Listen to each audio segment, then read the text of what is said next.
first and foremost is exactly what you said. Is one of the things I was doing my first 7 years, my first stint in LA was I was doing a lot of things to pay the bills, right? So if I saw a project, I was like, okay, it's not the project that I'm dreaming of or that naturally comes out from inside me, but I can make that successful, or I can be successful inside that.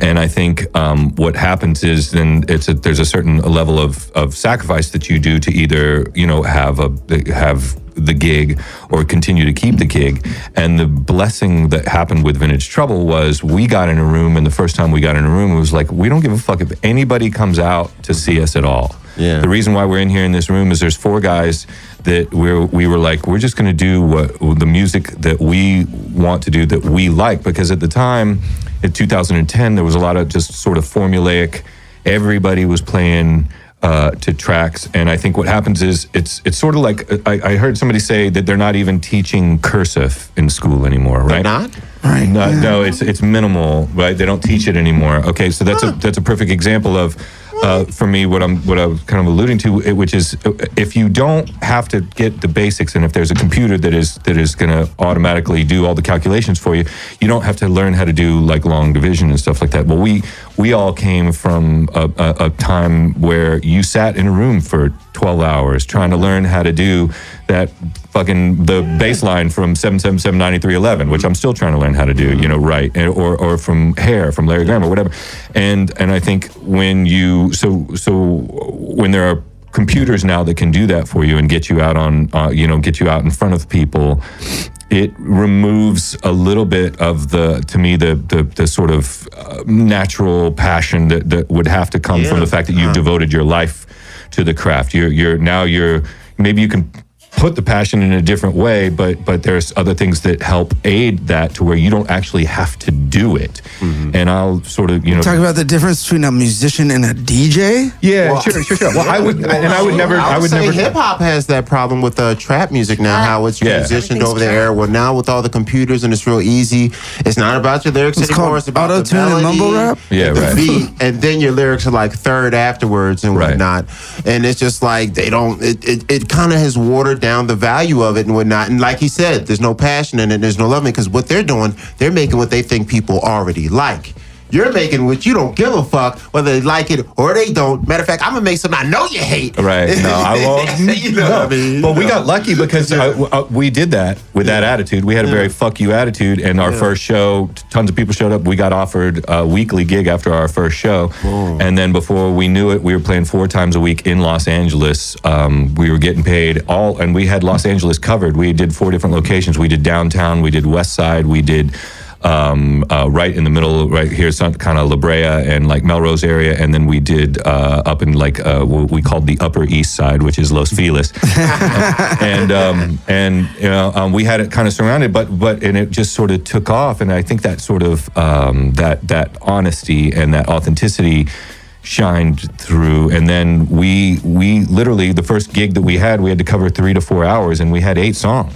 And we were like, how the fuck are we going to do this? So we started right on stage realizing that, okay, we've got to start exercising our improv chops. But at that point, we had all had a lifetime worth of hard knocks and experience to put us in that situation where we had to cover, with 8 songs, we had 25 minutes worth of music and we had to cover 4 hours. It's like, how are we going to do it? We got to pull on a lot of that experience, and then what happened was it worked. And when it worked, it gave us this swagger. And then once we had the swagger, it was off to the races, because then once you have that confidence and you have the experience and the toolbox to pull anything out of your toolbox at any time, well, now you're fucking dangerous. Look at guys like like Justin Timberlake, and you just see lots of guys. Kind of going back to your hip hop thing. What was it? Jay-Z's Dakota? Is that the book name? But I'm reading that book again for the second time, and it's so funny because if you look at lyricists as a true art form, it is to hear him break down all the songs and where his references came from at the time, and you know, like Eminem and these true wordsmiths, and you know, and Kendrick, and you got these guys that are these true wordsmiths. Yeah.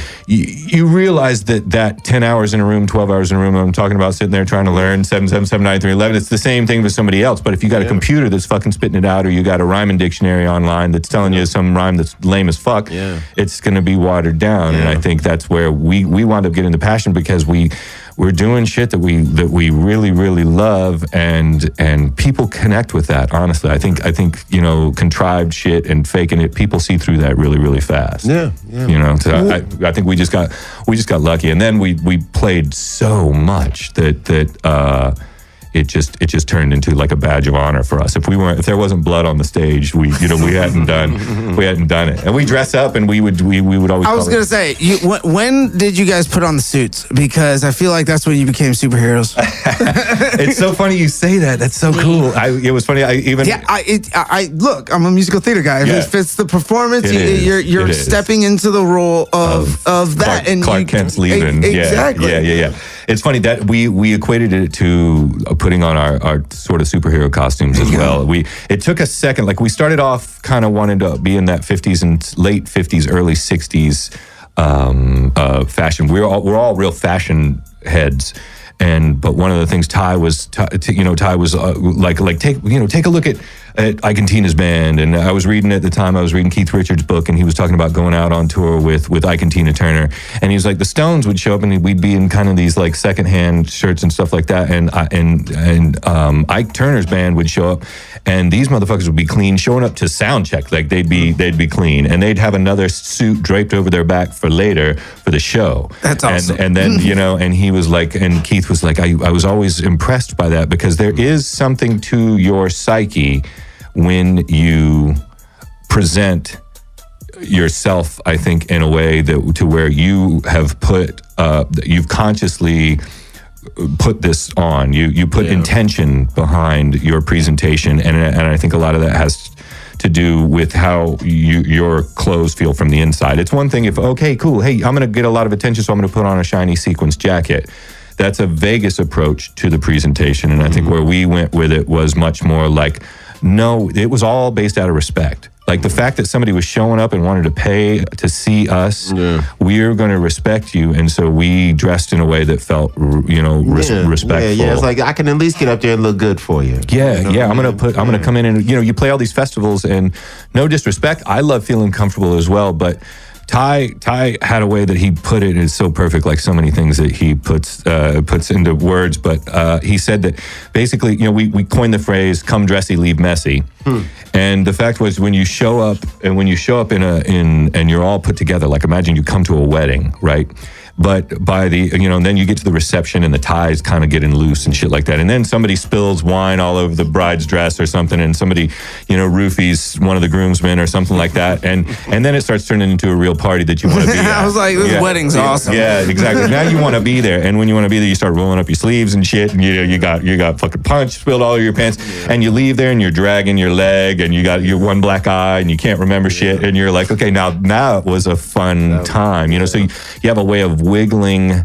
It's like there's something about being confined that makes you want to figure a way to wiggle out of it. And the act of getting from the confined to the wiggling out, that was what we sort of, we put on as our superhero costume. Somebody early on said, how does it feel to know that your superpower is to cause dance? And we were like, that's fucking dope. Yeah. So we did that. And to be honest, lately we got away from the suits a little bit, because about 2 years ago, we were playing Byron Bay Blues Fest, and a dear friend of ours, Brian London, a bad motherfucker. He's played with everybody from, I could brag about him forever, but Katy Perry and Lady Gaga and Bruno and shit. And so we called him up because we were like wanting to expand and kind of wanting to change our sound.